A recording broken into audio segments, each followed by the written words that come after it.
यो भूत्यं च भव्यं च सर्वं यश्चाधितिष्ठति स्वर्यस्य च केवलं तस्मै ज्येष्ठाय ब्रह्मणे नमः।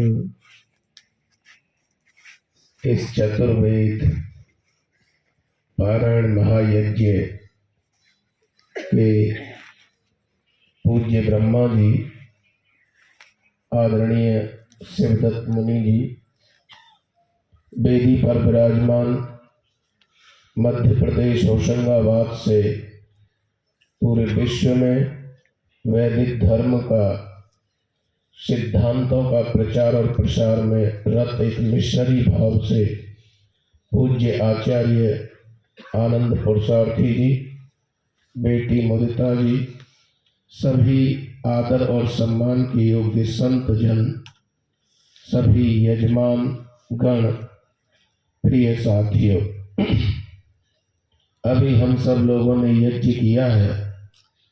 भगवान ने वेद में कहा है, इयं ते यज्ञा तनु, ये जो शरीर हमें मिला है, इयं माने ये, ते माने तेरा, यज्ञा माने यज्ञ के लिए, तनु शरीर।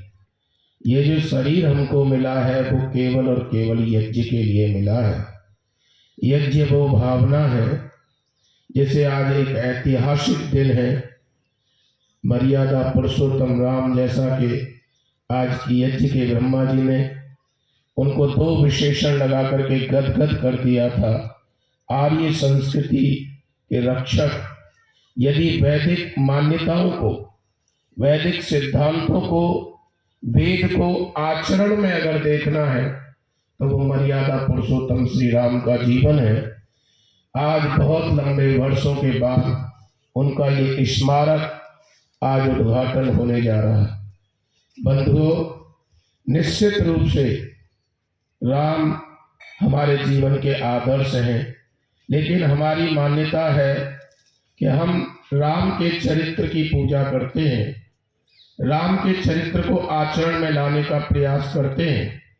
महर्षि दयानंद से लेकर के आर्य समाज के अनेक विद्वानों ने राम के जीवन को अपने आचरण में जीने के लिए और दूसरे लोगों तक पहुंचाने के लिए भरसक प्रयत्न किया है।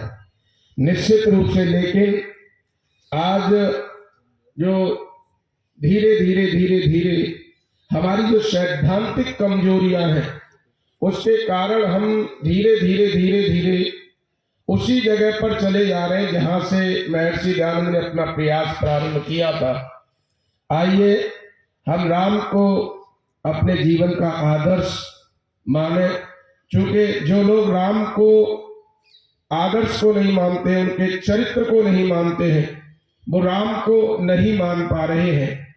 ये मंदिर तो पहले भी बना था, लेकिन धीरे धीरे सिद्धांतों की क्षीणता के कारण, हमारी कमजोरी के कारण, और हम इतने कमजोर हो गए, पूज्य आचार्य जी ने भी बहुत पहले कहा था कि हम इतने दीन हो गए हैं कि हमसे तंबाकू नहीं छूटता है, हमसे कोई और चीज नहीं छूटती है। हम इतने कमजोर होते जा रहे हैं कि राम को केवल नारे तक सीमित कर दिया। जय श्री राम के नारा लगाने के लिए हमें केवल नारे से राममय वातावरण नहीं होगा, हमें नारे को अपने जीवन में जी करके, आचरण के साथ राम बन करके, राम के सिद्धांतों को पालन करने के बाद हम राममय बना पाएंगे। आज आवश्यकता है इस स्मारक को राम के आदर्शों पर चलने वाली पीढ़ी तैयार करने की है, जो पीढ़ी इस राम के स्मारक को सदियों तक, युगों तक सुरक्षित रख सके। नहीं तो मस्जिद पहले भी बनी थी, मैं लेकिन यहाँ कुछ नहीं कहना चाहता हूँ। एक कवि ने कहा है, क्या हालत हुई है तुम्हारी और राम के पुजारियों, क्या हालत हुई है तुम्हारी और राम के पुजारियों या देश के पुजारियों। रामचंद्र ने गुरुगृह जाकर वेदों का स्वाध्याय किया, अब तुम वेद विरुद्ध चलो, कैसा ये अन्याय किया। गुरुकुल की राह विसारी, अरे राम के पुजारियों क्या हालत हुई तुम्हारी, या देश के नर नारियों। आर्य समाज ने प्रयास किया गुरुकुलों के लिए। पूज्य स्वामी श्रद्धानंद जी महाराज ने पहला गुरुकुल चला करके राम के आदर्शों पर चलने का काम आर्य समाज ने किया। गुरुकुल चलाए हैं वेदों के स्वाध्याय के लिए, वेद को पुनः स्थापित करने के लिए, जन जन तक पहुंचाने के लिए हमारे गुरु प्रणेता आचार्य महर्षि व्यास ने अपना पूरा जीवन इसी के लिए समर्पित कर दिया।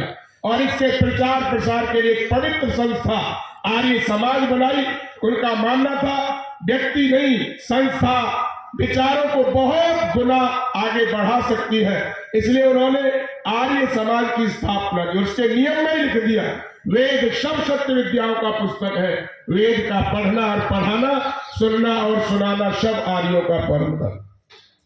आगे कहा कवि ने कि रामचंद्र ने यज्ञ की रक्षा निशाचरों को मार के, अब तुम यज्ञ ढोंग बतलाते, सोचो जरा विचार के, यज्ञों की राह विसारी, क्या हालत हुई तुम्हारी, और राम के पुजारियों या देश के नर नारियों। निश्चित रूप से रामचंद्र जी का जीवन एक यज्ञीय जीवन है, चाहे वो भ्राता के रूप में हो, चाहे पिता के रूप में हो, चाहे पुत्र के रूप में हो, चाहे राजा के रूप में हो, उनका जीवन एक यज्ञीय जीवन है, यज्ञीय भावना से है, श्रेष्ठ कर्म की भावना से उनका जीवन है, एक मर्यादित जीवन है। और पूरा जीवन उन्होंने यज्ञ की रक्षा के लिए, अन्याय को से न्याय दिलाने के लिए, असत्य से सत्य और अधर्म से धर्म की स्थापना करने के लिए लगाया। आगे कहा है रामचंद्र ने संध्या वंदन नित्य सवेरे शाम किया, अब तुम संध्या ईश्वर को भूले, उल्टा सारा काम किया, दिन रात कीर्तन जारी, और राम के पुजारियों क्या हालत हुई तुम्हारी, या देश के नर नारी। निश्चित रूप से बाबा तुलसीदास जी से बात कर लेना कोई आर्य समाजी नहीं है। उन्होंने भी लिखा है विगत दिवस मुन आयुष पाई, संध्या कर्म चले दो भाई। लेकिन आज संध्या कहाँ चली जा रही है, धीरे धीरे राम के वंशज आगे चलते चलते बहुत जल्दी में अपनी बात कहकर के, क्योंकि समय उसका है। निश्चित रूप से गुण कर्मों का मेल मिलाकर रामचंद्र का विवाह हुआ। अब अनमेल विवाह होते ये सारा देश तबाह किया, ना दहेज की बीमारी। आज ये संकल्प दिवस है, आज ये स्मृति दिवस है, ये भारत की बहुत लंबे समय तक एक ऐतिहासिक दिन है। आज राम के भक्तों को ये कहना चाहिए कि राम की तरह हम भी बिना दहेज के शादी करें। निश्चित रूप से आगे कहा राम भरत का प्यार देख लो, गद्दी को ठुकराते हैं, अब तो भाई भाई मिल आपस में खून बहाते हैं, चलती दिन रात कटारी, क्या हालत हुई तुम्हारी, या नरेश के नर नारियों क्या हालत हुई तुम्हारी, और राम के पुजारी। यदि हमारा राम के श्री राम के नारे लगाने के बाद अपने भाई से मनमुटाव है, अपने किसी अन्य लोगों से मनमुटाव है, यदि अदालत में हमारे केस चलते हैं, तो आज ये स्मृति दिवस है, आज ये बोध दिवस है कि हमें आज राम से शिक्षा ले लेनी चाहिए। निषाद जैसे दलितों को श्री राम ने गले लगाया था, भक्त भीरनी के बेरों को बड़े प्रेम से खाया था, तुम करते घृणा भारी, और राम के पुजारियों क्या हालत हुई तुम्हारी। हमारे राम भक्तों ने एक बहुत बड़े तबके, बहुत बड़ी ताकत को छोटा कह करके, नीच कह करके हमसे अलग कर दिया गया है। आज उस दिन हमें संकल्प लेना चाहिए कि वो हमारे सब भाई हैं, हम एक हैं, हमारी एक संस्कृति है, हम एक ईश के उपासक हैं। निश्चित रूप से हमें उनसे, वो हमारे भाई हैं, उनसे घृणा नहीं करनी चाहिए, जिसको आर्य समाज निरंतर कार्य कर रहा है। हनुमान, रामचंद्र ने हनुमान को अति विद्वान बताया है, मगर राम के भक्तों ने बानर आज बताया है। कहा बुद्ध गई है हमारी, और राम के पुजारियों क्या हालत हुई तुम्हारी, या देश के नर नारी। निश्चित रूप से आज हमने राम के सबसे हितैषी व्यक्ति, एक वैज्ञानिक, आज की भाषा में कहा जाए तो राम की सेना के एयर चीफ मार्शल वायुसेना के अध्यक्ष को हमने बानर बता करके उससे जो नई पीढ़ी शिक्षा लेती, युवा युवती शिक्षा लेते, आज वो विध्वंस कर दिया है हमने, उनके चरित्र को धूमिल कर दिया है, बंदर बता दिया है।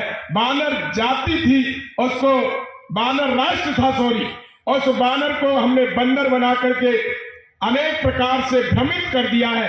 आज इस बोध दिवस पर हमें ये निश्चित रूप से संदेश देना चाहिए और गीत को बहुत लंबे न पीछे ले जाते हुए एकदम अंतिम में रामचंद्र ने स्वयं कहा मत हमको ईश्वर मानो।